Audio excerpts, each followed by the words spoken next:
Muy buenos días a todos los asistentes a este nuevo Insight de la República. Agradecemos a las personas que nos están siguiendo por todas las redes sociales, por Twitter, por Facebook, por la página web de la República y en especial a las personas que están siguiendo la transmisión por la FM. Hablábamos con el presidente. Muy buenos días, señor presidente. Buenos días, doctor Fernando. Acompañarnos. Esta es la cuarta vez que está en la República. Un placer, pero usted está estrenando sede, entonces lo veo aquí chicaneando. Y por eso lo invitamos a la nueva sede de la República. La República es un periódico de 66 años, señor presidente, que ha tenido 3 sedes con esta. La sede del centro, la histórica sede del centro, que como por los lados de la Procuraduría, luego se compró una sede que estaba pues por el aeropuerto, y ahora esta sede que pues nos pone un poquito más en el centro de donde suceden las cosas. Felicitaciones, un espectáculo como tienen las oficinas. La idea de este Insight, presidente, la cuarta vez que nos acompaña el presidente. La primera vez era cuando iba a ser candidato al Senado, luego como senador, luego como candidato a la presidencia, y esta es la primera vez como presidente.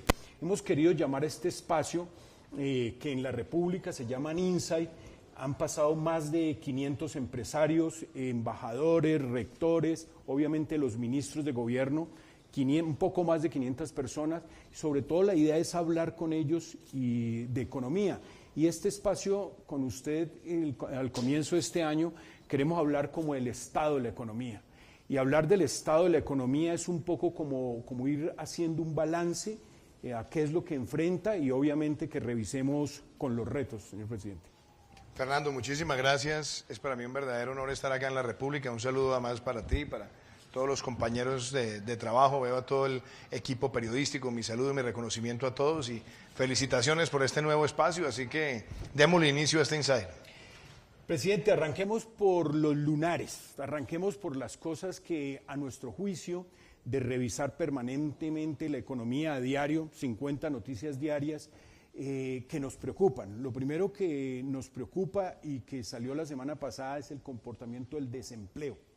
El tema del desempleo desde el 2012 se ha venido deteriorando, y obviamente desde que usted arrancó hace poco más de año y medio, como que se ha deteriorado y volvimos a esa... como una marca psicológica, y es un desempleo de 2 dígitos. ¿Cómo enfrentar el tema del desempleo? ¿Cómo volverlo a que vuelva un dígito? Pero más que vuelva un dígito es que esos 2,5 millones de colombianos que no tienen empleo, como que encuentren una esperanza de encontrar un empleo formal. Bueno, primero, usted quiere arrancar por los lunares. Yo quiero empezar por contar el contexto positivo donde tenemos las herramientas para enfrentar los lunares. Entonces, lo primero, Fernando, es que usted recordará que hace casi 3 años usted me invitó a un Insight y le dije yo cuáles eran mis grandes preocupaciones. Yo decía, lo primero, que la economía colombiana no está creciendo lo suficiente. Nosotros cerramos como país el año 2017 creciendo al 1.4%. Y yo recuerdo que en alguna ocasión les dije a ustedes que nuestra primera meta era reactivar crecimiento, situar rápidamente la economía en un crecimiento superior al 3% y por esa vía impulsar con la inversión lo que sería el detonante de un crecimiento de mayor proporción hacia adelante. Hoy, 18 meses después de haber empezado el gobierno, nos encontramos con que la economía colombiana está prevista para crecer en el año 2019, cuando se consoliden todos los datos, por encima del 3%. Eso es importante, primero, cuando se ve la recuperación de la senda frente a lo que teníamos antes, pero también en el escenario regional. América Latina va a cerrar el año 2019 creciendo entre el 0,2 y el 0,5%. Entonces Colombia se sitúa en un crecimiento por encima del promedio regional, por encima del promedio mundial y por encima del promedio de la OCDE. Segundo elemento positivo, la inversión. La inversión de hoy es el crecimiento de mañana. Y cuando uno ve el balance del año 2019, la inversión en Colombia creció más del 19%, la inversión extranjera directa sobre todo, más del 19%. Tercer elemento, el recaudo. Es decir, Colombia aumentó el recaudo en el 2019 casi el 10%. Es una cifra que no se veía hacía muchos años. Y a eso agregarle otro elemento. Colombia crece, pero al mismo tiempo reduce su déficit. Cerramos el año 2019 con el menor déficit fiscal en más de 6 años, pero con un elemento positivo, el primer superávit fiscal primario desde que existe la regla fiscal. Entonces, es un crecimiento con salud macroeconómica y es un crecimiento que ya está empezando a generar efectos en el mercado laboral. Y ahí voy a entrar a su pregunta sobre el lunar. Usted me dice, ¿hay una preocupación por el desempleo? Sí, es genuina y viene además de tiempo atrás. El mercado laboral viene en un deterioro desde el año 2015 hacia acá. Y usted me preguntará, ¿qué lo detona? Yo diría que hay 3 o 4 factores. Un factor fue la crisis de las materias primas 2014-2015, donde nunca se han recuperado esos precios históricos que tuvimos en muchas de esas materias primas. 2, yo creo que el choque migratorio es un choque muy grande. Es decir, hoy Colombia tiene el choque migratorio más grande que se haya visto en la historia reciente de América Latina y obviamente el cierre de un mercado como el mercado de Venezuela, que lo perdimos, que llegó a ser de 7.000 millones de dólares y hoy prácticamente son 100 millones de dólares. Entonces, eso genera un efecto. Ahora, lo interesante es que a pesar de esa embestida, de la crisis migratoria y también de perder el mercado más importante interregional que tenemos, la economía colombiana crece muy por encima del promedio regional. Eso es una muestra de resiliencia y de la capacidad de absorción de choques que tiene nuestra economía. Y algo que me parece positivo, lo que salió en el último reporte del DANE, tanto para el mes de diciembre como para el mes de noviembre, ya muestra un cambio de tendencia, ya sea un quiebre en la tendencia. ¿Cuál es ese quiebre? En diciembre, la tasa de desempleo de diciembre del 2019 estuvo por debajo de la tasa de desempleo de diciembre del 2018. ¿Qué nos corresponde este año? Avanzar en esa reducción. Con otro elemento positivo, se ve un aumento de la formalización. Y donde se evidencia que se han perdido puestos de trabajo, son en trabajos no remunerados, es decir, en trabajos prácticamente de día a día y ocasionales. ¿Cuál es mi sentido optimista? Por un lado, los pactos que se han hecho por el crecimiento y la inversión, y por otro lado, ver que había un rezago entre el momento en que llega la inversión y su efecto en el mercado laboral.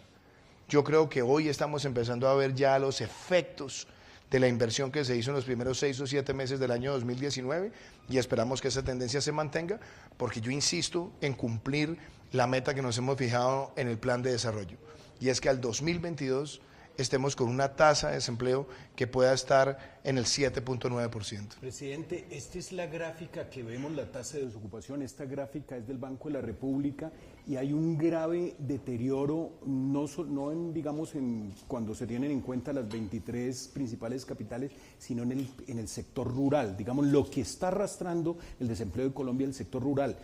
¿Qué decirles o qué va a hacer en este sentido? Yo creo que hay 3 factores que van a acelerar el empleo en el campo. Por un lado, cuando usted ve los cierres de cosecha a finales del año 2019, ve señales de optimismo. Es decir, primero, la cosecha cafetera en Colombia, que es tan importante cuando se mira el sector, fue una cosecha que superó los 14 millones de sacos. Eso era una meta importante para cumplir. 2, el ordenamiento de la producción que se ha venido haciendo ha tenido efectos favorables en el arroz y en otros cultivos. Eso es lo que tiene que ver con empleo directamente relacionada con sectores productivos. Claro, usted también tiene otros sectores que están abriendo mercados, lo que ha pasado con el banano, lo que ha pasado con el aguacatejas, lo que está pasando también con la floricultura, donde también seguimos diversificando mercados. Pero hay otro elemento que va a ser muy importante, la ejecución de los recursos de regalías que ya están aprobados. Cuando empezó nuestro gobierno teníamos cerca de 8 billones de pesos que estaban prácticamente repesados en el sistema de regalías.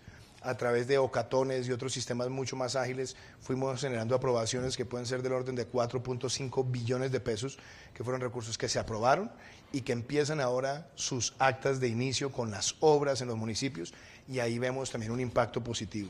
Y soy muy optimista también en el impacto que va a tener el programa de vías terciarias, donde usted se da cuenta que en la Ley de Crecimiento Económico vamos a pasar de una inversión promedio de los últimos años de 100.000 millones a una cercana a los 800.000 millones de pesos por año, y eso también será un generador de empleo rural. Entonces yo soy optimista ahí y creo además que la medida que se ha adoptado en la Ley de Crecimiento Económico, donde las empresas que inviertan en el sector rural tendrán 0 impuesto de renta durante los primeros 10 años, a cambio de un mínimo de inversión y un mínimo de puestos de trabajo, también debe generar un efecto positivo en las zonas rurales. Pero una de las cosas que más se espera en todos, digamos, estos planes y sobre todo como que dé resultado los pactos de crecimiento tiene que ver con la reforma laboral, digamos, el trabajo por horas y que vaya incluido más o menos, obviamente va a tener un vaso comunicante con la reforma pensional. Esas dos reformas las podemos esperar este año. Lo que pasa, Fernando, como estamos hablando del sector rural, déjeme yo hago una referencia, porque sobre esto también se especula mucho.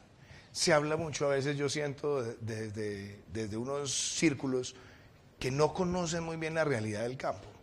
Entonces, primero partamos de la base que Colombia tiene un campo que cuando usted lo compara con otros países, tiene unas señales que son bien halagadoras. Por ejemplo, usted mire la Alianza del Pacífico, mire a México, mire a Perú, mire a Chile y mire a Colombia. Cuando usted se da cuenta el peso que tiene el sector rural, el sector agropecuario en el PIB, comparado con los otros países, es mayor el de Colombia. Cuando usted ve el peso de ese sector en las exportaciones, es más alto el de Colombia. Cuando usted mira el peso en empleo, es más alto el de Colombia. Cuando usted mira el peso que tiene en el porcentaje de la población que está en las zonas rurales, es más alto el de Colombia. Entonces, eso es un mensaje positivo. ¿Dónde están los grandes obstáculos?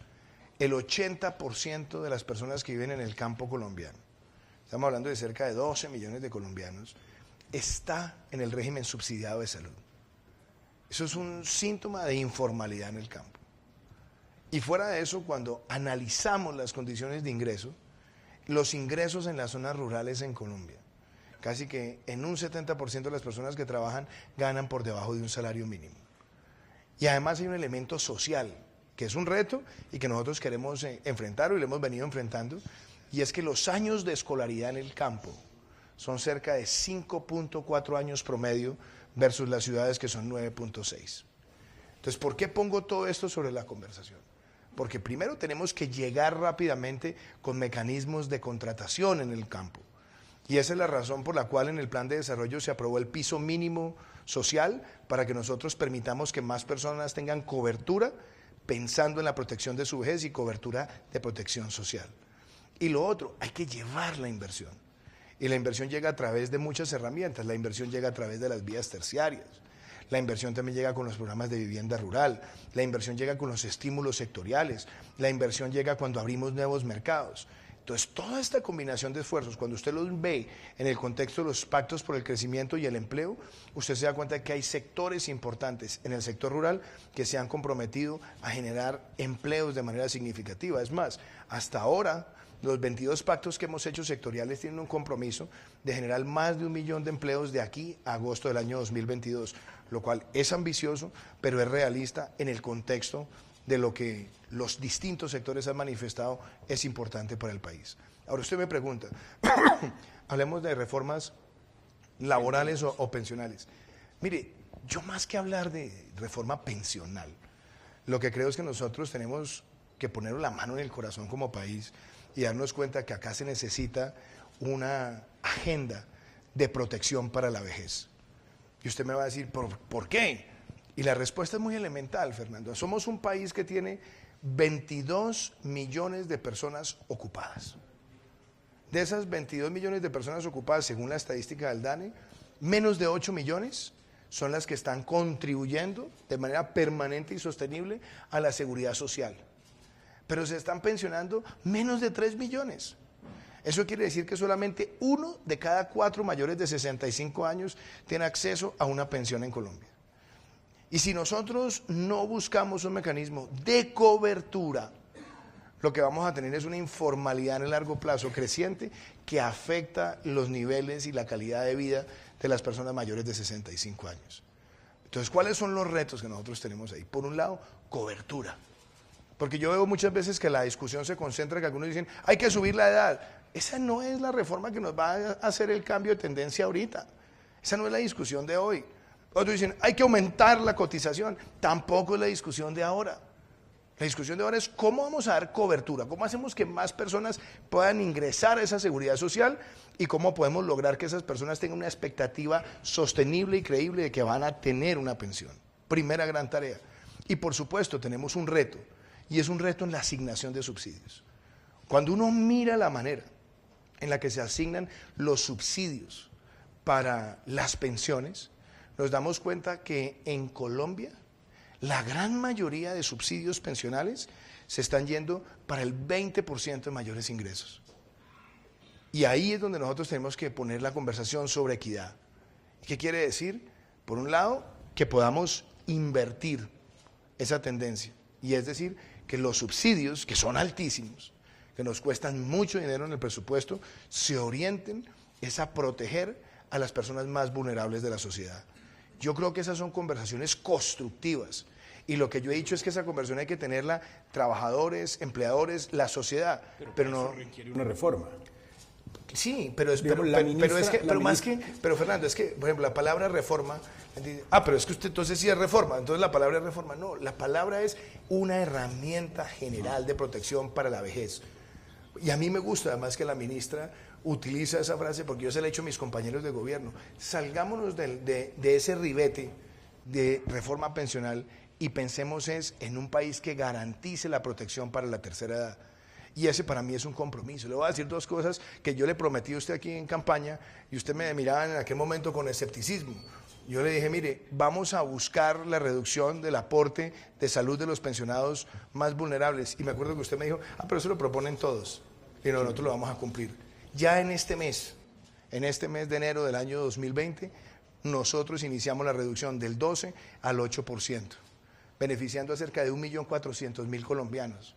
Y en enero del 2022 pasará del 8 al 4%. Es decir, en este gobierno se cumplirá ese propósito que le ayuda a los pensionados más vulnerables. Y la otra, que yo le dije a usted, lo que tiene que ver con el programa del adulto mayor, el subsidio del adulto mayor. Dije, vamos a pagar mensualmente, ya lo hicimos.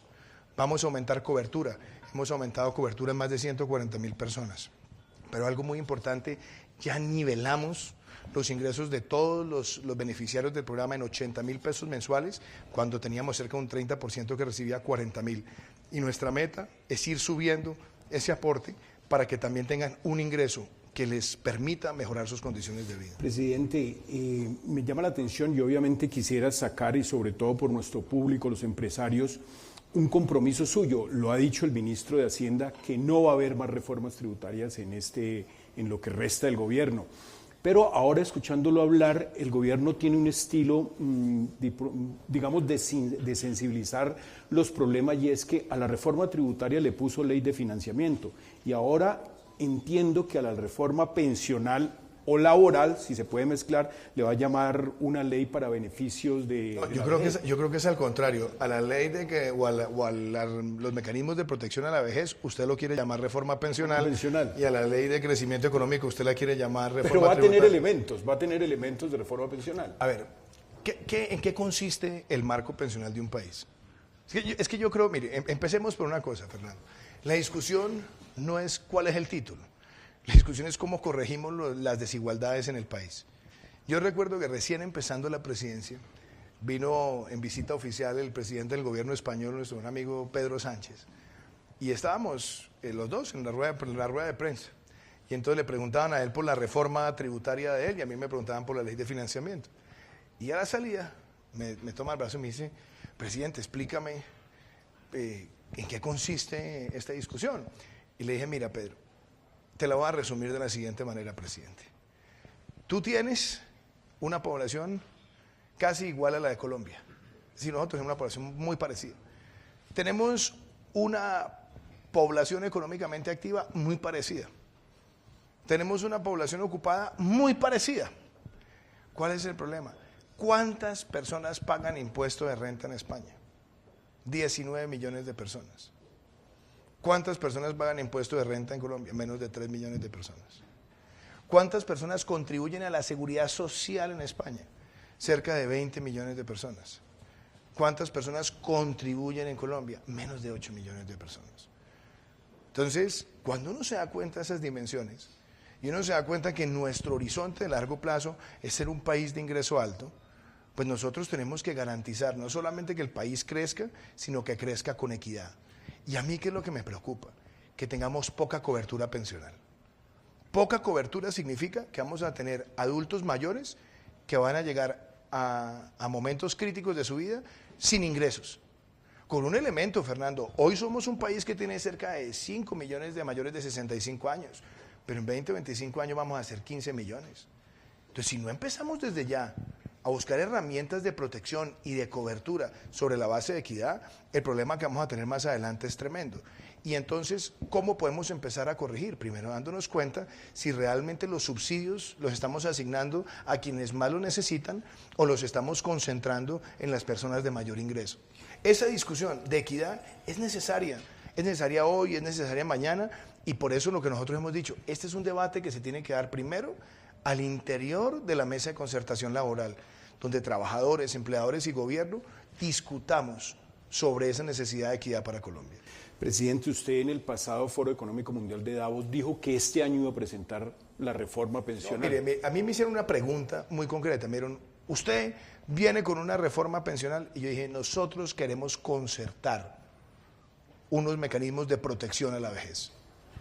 Entonces me decían, pero reforma pensional, y no, protección a la vejez. ¿Por qué? Porque es que aquí no estamos discutiendo el tema de si es edad, si es aporte, no, aquí estamos discutiendo es cómo, como país, vamos realmente a tener equidad para proteger a la población que se está envejeciendo rápido. ¿Cuándo se presentaría ese proyecto de ley? De nuevo, Fernando, lo más importante ahora es abrir la discusión al interior de la mesa de concertación. Yo en esto, ya está instalada. A nosotros nos quedan 2 años y medio de gobierno, 2 años y 5 meses de gobierno. Y yo tengo un compromiso. Hay que sacar adelante la protección de la vejez en Colombia. Pero si nosotros tenemos que ganar tiempo en una discusión profunda, seria, balanceada, racional, sostenible, responsable fiscalmente, hay que hacerlo. Esto no se trata de hacer las cosas a la topa tolondra, y por eso es muy importante tener la versión de los trabajadores, de los empleadores y también del gobierno. ¿Quién va a ser esa persona que le va a sacar esa reforma adelante? Porque no hay, en el momento no hay ministro de Trabajo. Lo va a ver pronto. Porque realmente se necesita un ministro que conozca Congreso, que sea un técnico pro en el tema de la reforma laboral y que logre garantizar. Postulando, Fernando. No, ese es un chicharrón, presidente, bien duro, como el ministro de Salud. ¿Cuándo vamos a tener esos 2 nombres? Muy pronto, muy pronto. El otro tema, y en orden de lunares, presidente, tiene que ver con las exportaciones. Y digamos, en el frente del desempleo era un tema que se estaba volviendo complejo, pero las exportaciones estamos pasando en un mal momento por monto y por precio de exportaciones. ¿Cómo se va a parar el tema de las exportaciones? Es bien importante lo que usted pregunta, porque una de las cosas que yo le planteaba a usted hace unos años aquí en el Insight era que nosotros teníamos un peso muy importante de la canasta mineroenergética en las exportaciones. Es decir, cuando nosotros teníamos exportaciones de más de 40.000, 45.000 millones de dólares, eran momentos donde Colombia estaba produciendo cerca de 1 millón de barriles y además estábamos con precios por encima de los 80 o 90 dólares. Ese fue un momento estelar de la bonanza. Y yo le dije a usted, a mí me parece que, claro, las bonanzas hay que recibirlas bien, pero no perdamos de vista que el peso que tiene el sector en las exportaciones es casi el 50%. Entonces, cuando tenemos un choque de precios o cuando tenemos una caída en la producción, inmediatamente trae un efecto que se siente en la canasta exportadora. Además, el peso que tiene en la inversión extranjera directa o en el mercado de valores, es decir, tiene muchas implicaciones que son claras. ¿Cuál es nuestra tarea? Diversificar. Y la tarea de diversificar no es solamente abrir mercados, sino también diversificar productos. Entonces yo lo primero que diría es, miremos con el lente objetivo lo que ha pasado en los últimos 18 meses. Por un lado, ¿hemos aumentado las exportaciones de bienes y servicios? Sí. Sí. ¿Hemos abierto nuevos mercados? También. ¿Es suficiente lo que hemos logrado en diversificación para compensar esa caída en los precios del petróleo? Todavía no. Y es una realidad que la vivimos nosotros y la viven también otros países donde el petróleo tiene un peso tan importante en las exportaciones. Pero ¿qué veo con optimismo? Que nosotros estamos rápidamente diversificando y abriendo nuevos mercados. Por ejemplo, ¿a qué nos hemos dedicado también en estos 18 meses? Donde nosotros tenemos visitas de Estado o donde nosotros tenemos la posibilidad de sugerir un producto colombiano, lo estamos haciendo. La apertura del banano en China, la apertura del aguacatejas en China, en Corea, Japón, la apertura que estamos haciendo para el mercado de flores en Asia. Por ejemplo, en China, Ecuador nos triplica en exportaciones de flores y no hay argumento para que sea así. Queremos también ampliarlo, pero también servicios. Es decir, nosotros tenemos que ser capaces de abrir cada vez más esa canasta exportadora. Y le voy a decir dos cosas que son también muy dicientes. Colombia, comparado con otros países, y vuelvo al tema de la Alianza del Pacífico, el peso de las exportaciones en el PIB nuestro está por debajo de México, de Chile o de Perú. Nosotros necesitamos también que ese peso de las exportaciones sea mayor y estratégicamente abrir mercados. Yo creo, por ejemplo, que los acuerdos de desmonte de doble tributación son importantes, generan confianza y nosotros tenemos que apostar a esa decisión. Claro está, también manteniendo eficiencia en el sector de hidrocarburos. Y de hecho, si usted se da cuenta, en el último año no solamente hemos aumentado producción, sino que también hemos logrado el mejor desempeño de Ecopetrol en los últimos 4 o 5 años. Todos esos también son mensajes optimistas, pero el mensaje de fondo, Colombia tiene que diversificar su oferta exportable, consolidar nuevos mercados y también apostarle al mercado intrarregional, donde para nosotros sigue siendo muy pequeño. Presidente, cuando uno mira este cuadro, digamos, y ve las importaciones y las exportaciones, obviamente ve que las importaciones están creciendo en productos que deberíamos estar produciendo aquí. Y de esas cifras que la gente no maneja muy bien y que en la República tratamos de darla, es increíble que toda la lenteja que se consume en Colombia, 95% sea importada de China, todo el ajo.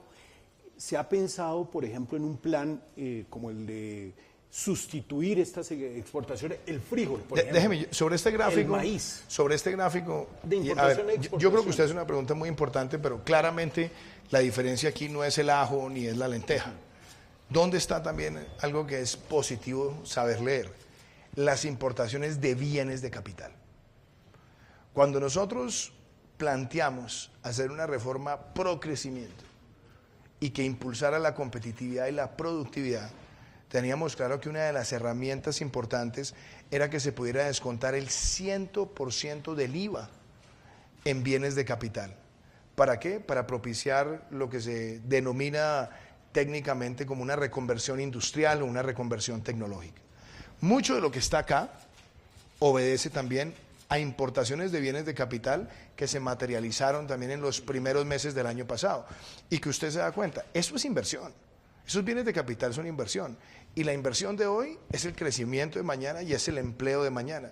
Entonces yo creo que esto hay que mirarlo también con ese prisma. Eso no quiere decir que no miremos los otros temas que usted plantea. Y sin lugar a dudas, nosotros nos damos cuenta en materia del sector agrícola que tenemos que mejorar la capacidad productiva nacional.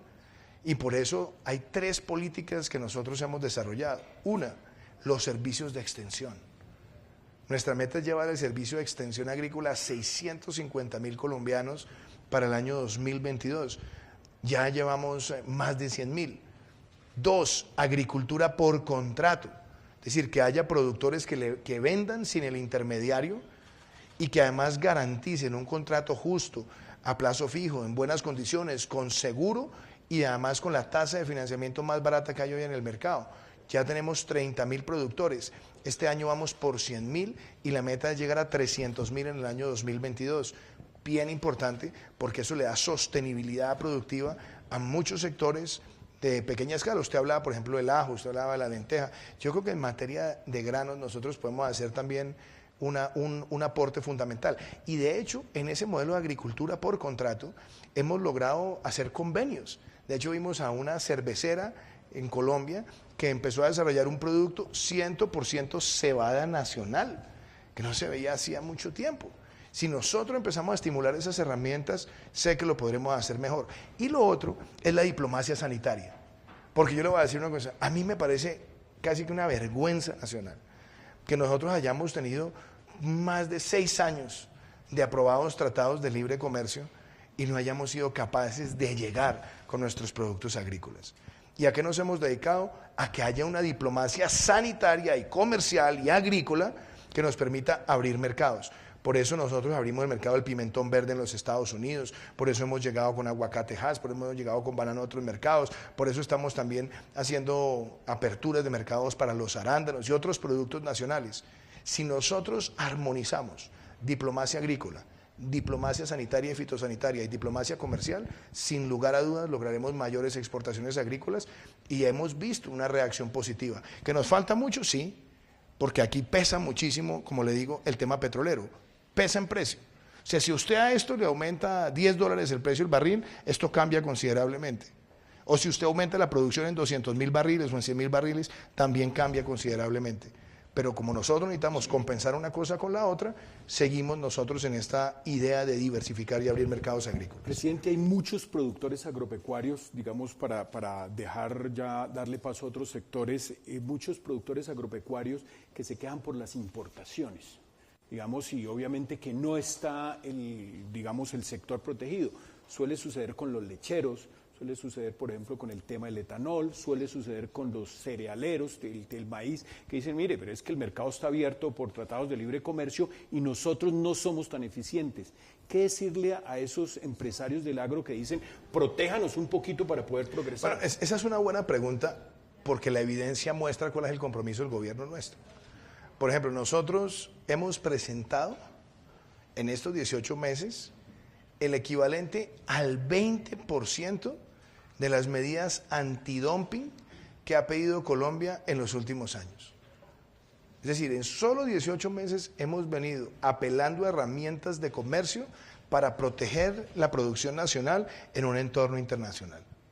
Y hemos tenido debates que son complejos, el de las papas congeladas, una cosa y la otra, pero lo hacemos sobre la base de tener información veraz y estar dispuesto a dar la batalla litigiosa o de resolución de controversias en favor de nuestra producción. Lo segundo, yo recuerdo cuando yo llegué a la presidencia, el sector lácteo estaba de luto, porque me decían, mire, es que en la Alianza del Pacífico ya acordaron que iban a abrir el mercado del lácteo y aquí iba a entrar Nueva Zelanda y Nueva Zelanda con esa altísima productividad pues puede acabar con el sector lácteo en Colombia. Y entonces dije, no, yo esa batalla la doy. Y me reuní en Lima con el presidente Vizcarra, con el presidente Piñera, con el canciller Ebrard. Y les dije, bueno, somos una alianza, entonces si somos una alianza tenemos que pensar como alianza, es decir, lo que le duele al uno le tiene que doler al otro.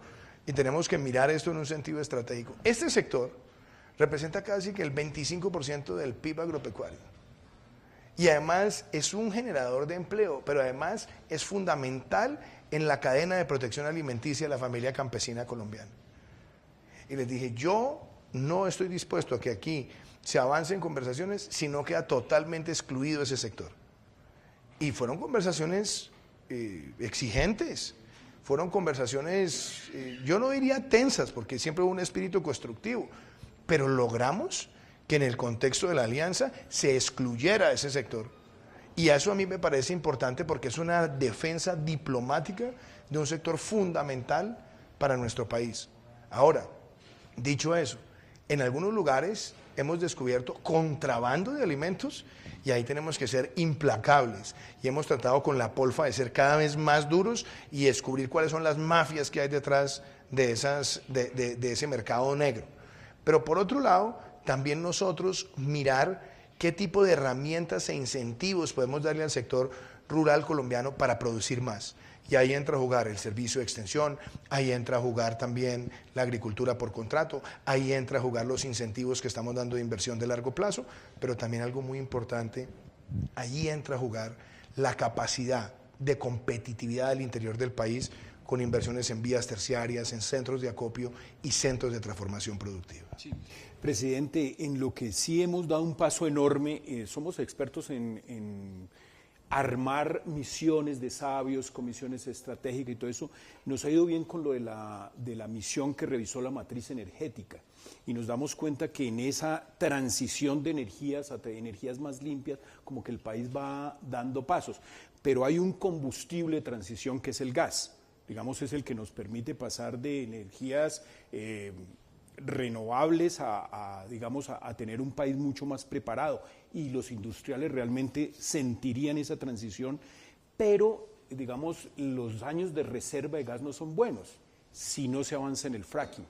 ¿Usted cómo vincula el tema de la misión que presenta toda esta nueva institucionalidad en el sector energético, pero que hay que apurar el fracking?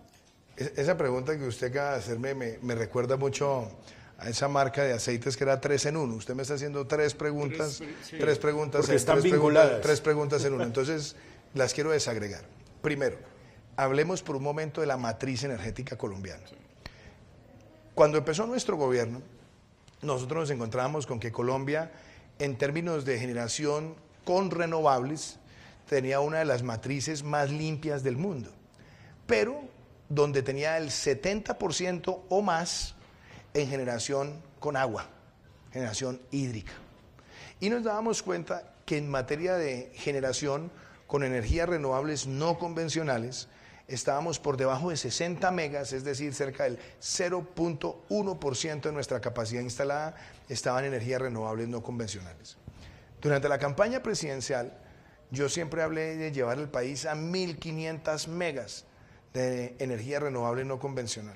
Y recuerdo que muchos de mis contendores y algunos expertos se reían, decían, eso es imposible, eso no es necesario, eso es un sueño, eso es un idilio que tiene Duque, etc.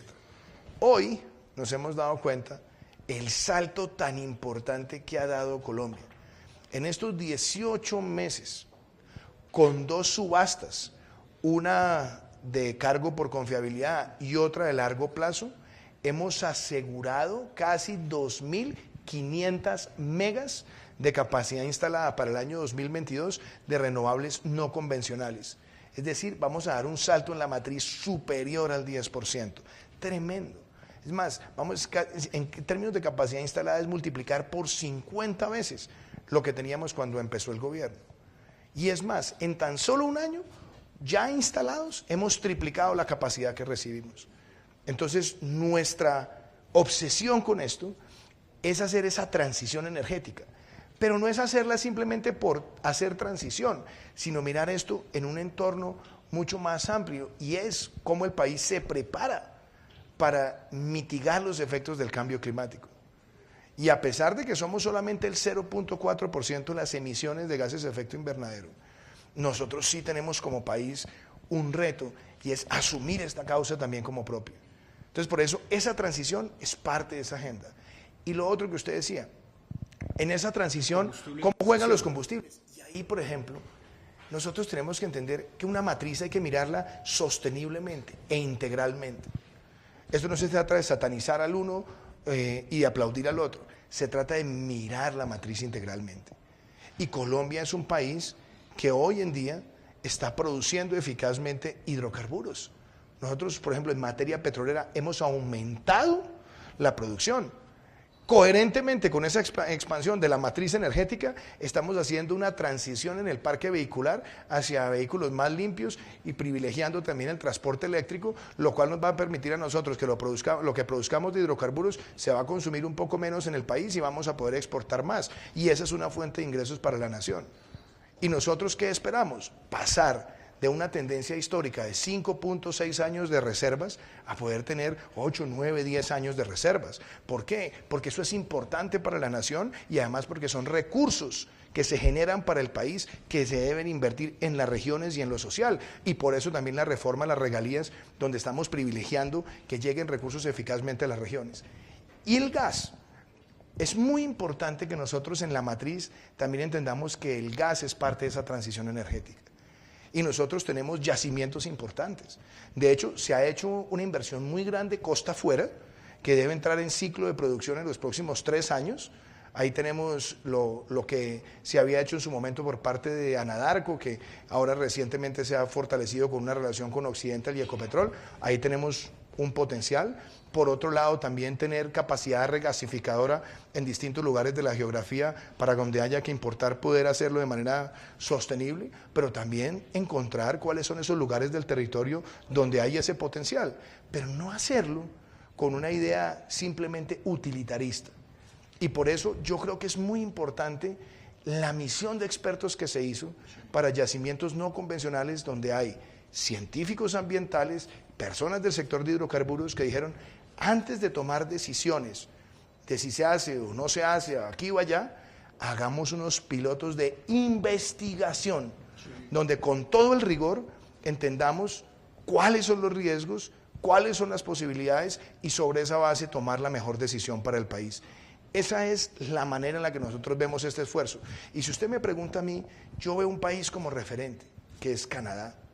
Canadá es un país que produce petróleo, pero al mismo tiempo hace un gran esfuerzo por las renovables. Canadá es un país que desarrolla gas, pero al mismo tiempo está profundizando el uso de instrumentos alternativos para el transporte o para las residencias, buscando más eficiencia. Es un país que tiene minería responsablemente, pero al mismo tiempo es uno de los países vanguardia en materia de protección de ecosistemas y de bosques. Entonces, yo creo que Colombia perfectamente puede lograr tener ese balance. Hay que apurar esos pilotos del fracking para poder, digamos, garantizar las reservas, que las reservas del gas aumenten. A mí me parece, como muchas veces en el discurso, las cosas tratan a simplificarse. A mí me parece que es mejor utilizar la palabra no convencionales, porque es que cuando usted dice es que fracking, usted ya está hablando de la fractura en sí mismo. Yo creo que lo primero que nosotros estamos haciendo acá, producto de ese análisis que hicieron los expertos, de nuevo, ambientalistas, con quienes están en el sector, es hagamos una investigación profunda, unos pilotos, para entender las condiciones geológicas, las implicaciones si es que hay movimientos de sismicidad, la protección de acuíferos subterráneos, los entornos de ecosistema. Eso a mí me parece que es algo muy responsable y que los colombianos debemos tener plena confianza. Y algo que también me parece fundamental, por eso nosotros vamos adelante con la ratificación del acuerdo de Escazú, es que esos análisis deben ser totalmente transparentes y abiertos al escrutinio ciudadano, porque lo que salga de esa investigación tiene que ser algo que nos motive a una decisión como país. Presidente, la semana pasada hubo revuelo con el tema de las cajas de compensación. Y yo lo vinculo en que el país ha tenido un buen desmonte de la tributación empresarial. Digamos, los empresarios colombianos cada día tienen una carga tributaria, digamos, es más competitiva a nivel regional. Las cajas de compensación sigue siendo uno de los parafiscales que más pesan, ese 4% que cada empresario tiene que pagar. Y obviamente, pues las cajas de compensación a lo largo de 60 años son un buen mecanismo de hacer labor social, es como la máxima expresión de la responsabilidad social empresarial. ¿Qué mensaje darle tanto a las cajas como a los empleados y obviamente a los empresarios? Porque los empresarios cualquier ayuda en términos de carga tributaria sería ideal. A ver, Fernando, por un lado, lo que se ha venido haciendo en materia de reducción de la tasa efectiva de tributación es muy importante, compárelo con el país que quiera en América Latina. Es decir, hoy en día estamos haciendo un descuento del 100% del IVA en bienes de capital. Estamos haciendo un descuento del ICA, que también es algo muy importante para la inversión en el país. Estamos eliminando la renta presuntiva y estamos generando condiciones de inversiones específicas en sectores. Tenemos además un régimen simple, estamos dando un salto, me parece a mí, fundamental en términos de mega inversiones. Entonces, yo creo, primero, reconozcamos ese esfuerzo. Y segundo, reconozcamos que ese esfuerzo no es en vano, ese esfuerzo tiene que ser para detonar un aumento de la inversión, que ya lo vimos, y también generar empleos formales en el país. Y de hecho, los últimos reportes del DANE muestran avances en términos de formalización. ¿Dónde está la diferencia? Pues primero que tenemos un choque migratorio que hace que la demanda por trabajo sea mayor y obviamente ahí nosotros tenemos que sortear esto con herramientas. Pero ya cuando uno empieza a entrar en materia y se da cuenta de esos beneficios, Yo no creo que podamos caer en una discusión donde digamos, es que las cajas de compensación, luego de todas esas herramientas, ahora son el obstáculo de generación de empleo. Yo no lo creo. Es más, yo creo que nosotros tenemos que valorar lo que es el sistema de cajas de compensación. Usted mire cualquier otro país de América Latina, esa es una creación sui generis colombiana, que salió del empresariado colombiano hace 60 años como un mecanismo de compensarle al trabajador su esfuerzo laboral con recreación, con acceso a salud, con acceso a medicamentos, con financiamiento. Por eso se llaman cajas de compensación. Es decir, es una herramienta para compensar al trabajador. Y ahí hay aportes de los trabajadores y aportes de los empleadores, pero esencialmente de los empleadores. Y usted lo mira históricamente, quienes promovieron ese sistema hace 50 o 60 años, que fueron empresarios muy importantes de Colombia, se dieron cuenta que esa fue una gran herramienta de bienestar. Entonces, decir nosotros, o aceptar nosotros, que haya voces que digan, acaben eso, como si eso fuera algo trivial, y nos damos cuenta que hoy, por ejemplo, en materia de acceso a vivienda, los subsidios concurrentes de las cajas de compensación con los del Estado le están permitiendo a miles de familias adquirir vivienda digna con cuotas de 200 o 300 mil pesos, cuota fija a 15 años. Uno se da cuenta del papel que ellas juegan. Cuando uno se da cuenta de lo que han representado en términos de recreación, de desarrollo hotelero para trabajadores en el país, o lo que representan en acceso a medicamentos, o inclusive en cadenas de grandes superficies de alimentos, nosotros tenemos que valorar ese esfuerzo. Por eso yo no solamente me opongo a la idea de acabarlas, sino que creo que lo que tenemos es que fortalecerlas y darles cada vez más foco, porque muchas veces las han terminado utilizando para hacer de todo, y lo que necesitamos es que las cajas realmente cada vez más se concentren en el beneficio y en la compensación de calidad de vida para el trabajador. Cajas de compensación no se van a tocar en una eventual reforma, llamémosla, reforma pensional o laboral. La llama usted. Usted está que se reforma. ¿Tampoco Colpensiones?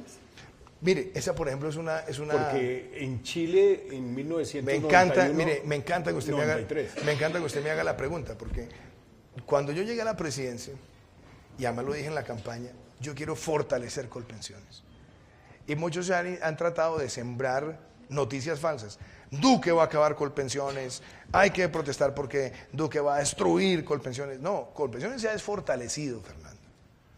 ¿Y cómo se ha fortalecido? Se ha fortalecido administrativamente, se ha fortalecido en servicios. Hoy es la única que está haciendo afiliación en línea, o está a la vanguardia de afiliación en línea, y adicionalmente ha estado participando activamente en darle mejor asesoría al pensionado y abrirle nuevos servicios al pensionado. Y de hecho, por ejemplo, este descuento en el aporte en salud de los pensionados más vulnerables lo estamos haciendo con Colpensiones, buscando eficiencia además en los giros, etc. Y yo creo que en este país un fortalecimiento de Colpensiones implica lo que yo le decía, que los subsidios pensionales no se vayan para las personas de mayor ingreso, sino que por el contrario puedan atender a las personas más vulnerables del país.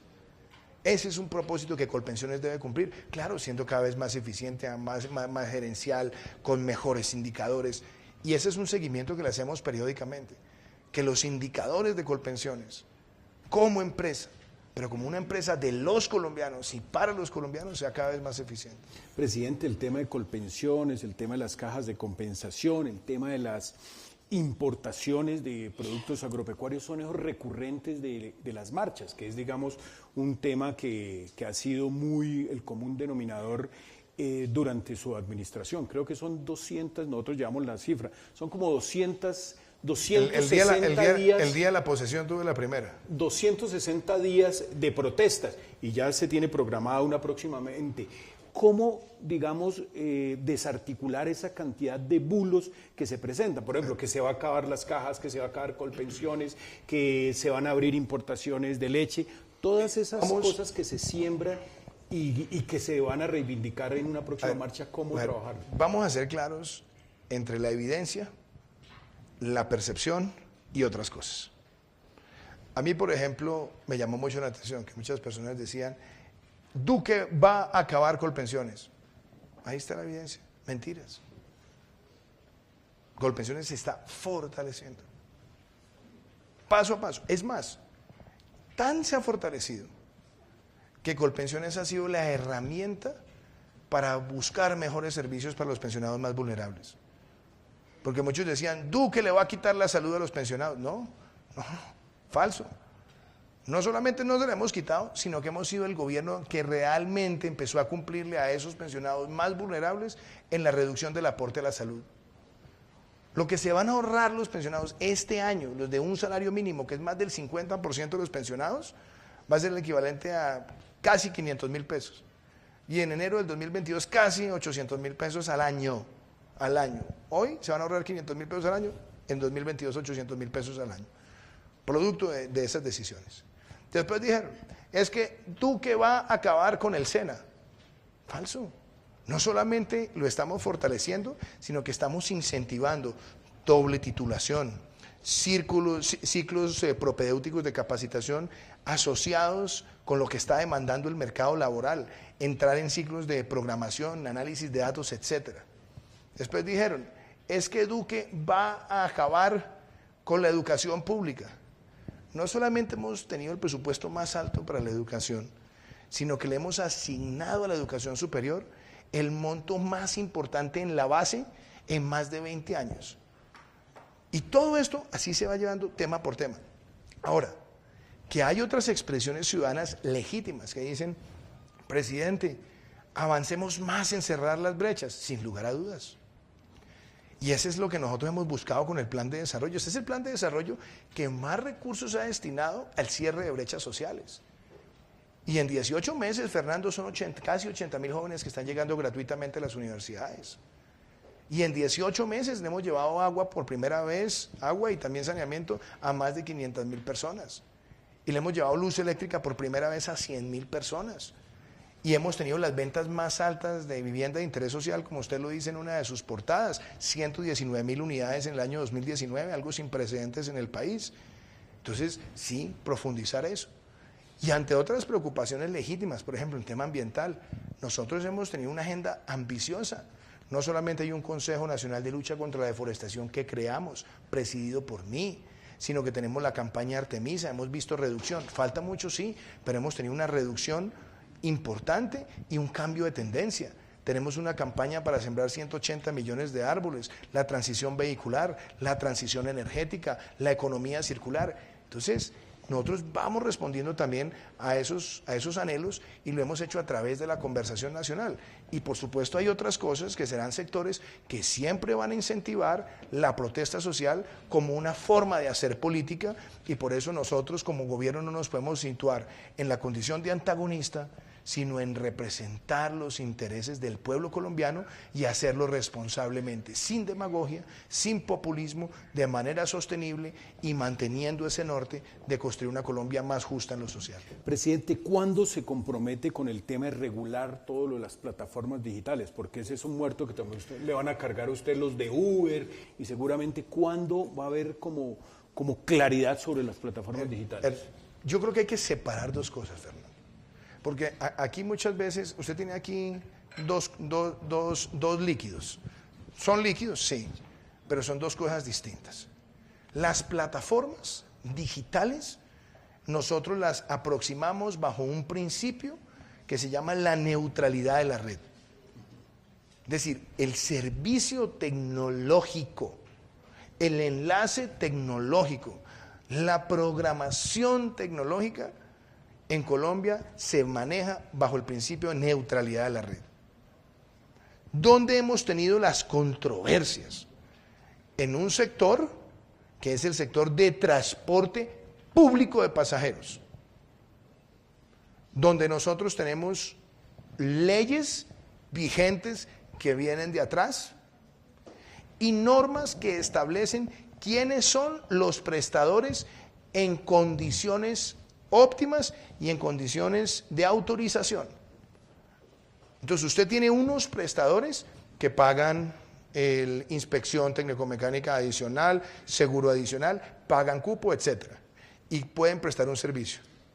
Y usted se encuentra con que producto también de los avances de conectar de manera exponencial quien demanda el servicio y quien presta el servicio, hay otros que están prestando el servicio de transporte público que no cumplen con esas condiciones. En función de eso, quienes se han visto afectados establecieron una demanda hace 4 años. Hace 4 años, es que esto no empezó hace 2 meses, ni hace 3 meses, ni hace 4. Hace 4 años establecieron esa demanda. Y las dos partes sabían a qué se exponían cuando decidieron entrar al litigio. Y las dos partes sabían cuáles eran los riesgos.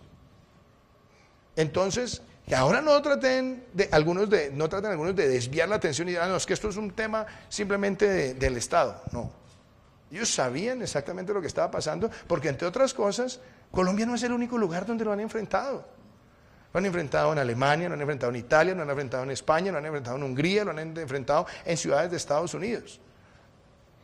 Entonces, bajo esas condiciones, la pregunta es, ¿qué debemos hacer? Yo creo que hay que llegar a una regulación inteligente y una regulación donde podamos nivelar la cancha para todos. Y así lo han hecho otros países. O se hace homologable el cupo, o se toman decisiones con el cupo, pero tiene que ser una cancha plana para todos. Lo que un Estado no puede hacer, Fernando, es legislar para una empresa. Porque eso sí se sale de todos los propósitos. Lo que hay que buscar es una regulación en la prestación de un servicio que tenga una cancha nivelada y con plenas garantías de que se va a presentar una competencia leal. Esa es la aproximación que tenemos y es en ese sentido con el que queremos avanzar. Presidente, quisiera cerrar y agradecerle con su tiempo y obviamente por visitarnos aquí en la República con el tema del fiscal. Ahora que está estrenando un nuevo fiscal, digamos, el gobierno colombiano, hay una cosa que le preocupa a muchos empresarios y particularmente a otros gobiernos, y es lo que tiene que ver con la estrategia y las prioridades que tiene el gobierno para enfrentar y combatir el lavado de activos. Y en eso, pues obviamente, la Fiscalía juega un papel importante. ¿Cuál es su estrategia, cuál es su idea para, digamos, que es otro de los lunares de la economía colombiana, lo que tiene que ver con el lavado de activos? Sobre la elección del fiscal, varias cosas. Yo he cumplido con la Constitución y la ley, ternando 3 personas de grandes condiciones. Y la Corte ha elegido a una persona idónea, a una persona con conocimiento, a una persona transparente, ética y con un gran sentido patriótico. A mí me ha llamado la atención en estos días que he visto que le han criticado que sea amigo del presidente. Yo no sabía que para algunos el requisito entonces tenía que ser enemigo del presidente. Es una cosa absurda. Yo no estoy nominando amigos. Yo estoy pensando en las personas que mejor les sirvan al país. Y son 3 personas que conocía y por eso las terné por sus condiciones profesionales, éticas y su sentido patriótico. Creo que la Corte ha hecho una gran elección con un elemento muy importante. La Corte, que es la que elige, eligió por unanimidad al doctor Francisco Barbosa. Entonces yo quería primero contestarle esa parte. Lo segundo, el lavado de activos. La lucha contra el lavado de activos tiene que ser cada vez más articulada entre las agencias. Por un lado, la Unidad de Información y Análisis Financiero UIAF, ser cada vez más acuciosa, más eficaz en la inteligencia financiera para detectar. De otro lado, la Fiscalía para acompañar esos procesos que develan y que nos permitan a nosotros desmantelar esas redes. Y tercero, que la sociedad de activos especiales tenga la capacidad de asumir esos activos y monetizarlos rápidamente en beneficio del país. ¿Cuáles han sido los retos más grandes históricamente? Uno, la capacidad de monetizar rápidamente. Ahí hemos tenido procesos que son muy largos por las mismas marañas litigiosas. Yo creo que ahí tenemos que trabajar de la mano para que eso sea express, porque en la medida que nosotros podamos extinguir de dominio rápidamente a los bienes del narcotráfico, de la corrupción o del crimen, yo creo que nosotros nos fortalecemos institucionalmente. Y por supuesto tiene que ser hecho en un marco de transparencia absoluta y de información probatoria a prueba de cualquier crítica. Entonces yo espero con el fiscal Barbosa, con la UIAF, con la sociedad de activos especiales, trabajar muy de la mano y que esta sea una herramienta cada vez más notoria y más contundente frente a la criminalidad. Señor presidente, cierro, digamos, esta entrevista con la preocupación que ronda algunos economistas que usted los ha sabido sortear y tratar en su época de senador y obviamente como un analista económico, y es con la independencia del Banco de la República. Usted en los próximos 8 o 9 meses tendrá la oportunidad de prácticamente cambiar todos los miembros de la Junta Directiva del Banco de la República, y existe la posibilidad de que el ministro de Hacienda esté al partidor para ser gerente del Banco de la República. ¿Le preocupa o cuál es su opinión sobre la independencia del Banco de la República? Primero, he sido un respetuoso de la banca central independiente. Siempre. Esta pregunta la hemos tenido en distintos escenarios. La tuve con usted cuando yo era el representante de Colombia en el BID, en foros donde nos encontrábamos. La hemos tenido cuando fui senador, cuando fui precandidato, candidato y hoy presidente. Respeto total a la independencia del banco y a que el banco cumpla sus funciones legales y constitucionales. Dos, yo lo que he cumplido cuando se han presentado las vacantes es llenarlas con personas idóneas y con gran preparación. ¿Con quiénes las he llenado?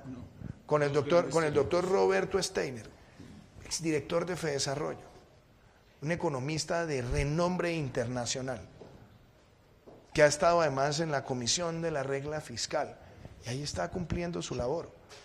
Después, nombré a Arturo Galindo, una persona que tiene una gran trayectoria como economista en Colombia y uno de los economistas jóvenes de más prestigio internacional. Trabajó con Guillermo Calvo, que ha sido uno de los grandes economistas latinoamericanos. Ha sido jefe de división en el BID, ha estado en los temas de efectividad en el desarrollo, fue asesor cafetero, fue asesor de Asobancaria, ha sido asesor en muchas misiones en asuntos macroeconómicos en el país. Y el país puede tener la plena certeza que cuando se presenten vacantes, ese será el derrotero que quiero seguir. ¿Por qué? Porque creo además que el Banco de la República es una de las instituciones más apreciadas por los colombianos y que hay que reconocerle además que en momentos de muchísimas dificultades y controversias políticas ha logrado fijar un derrotero para que cumplamos la meta de inflación, y yo me siento muy contento que en este año y medio de gobierno nosotros hemos ido avanzando a estar en el rango meta de inflación, lo que muestra que hay una gran coordinación entre el Banco de la República y el Gobierno Nacional, entendiendo la independencia de lo fiscal y de lo monetario, pero bajo el principio de coordinación armónica entre poderes que está contemplado en la Constitución Nacional. ¿Pero le gustaría ver a Alberto Carrasquilla ahí en esta gerencia? Mire, Fernando, sobre eso hay tanta especulación. Déjelo ser ministro, que lo está haciendo muy bien. Gracias, señor presidente. Muchísimas gracias. Muchas gracias a las personas que nos acompañaron y muchas gracias a los asistentes.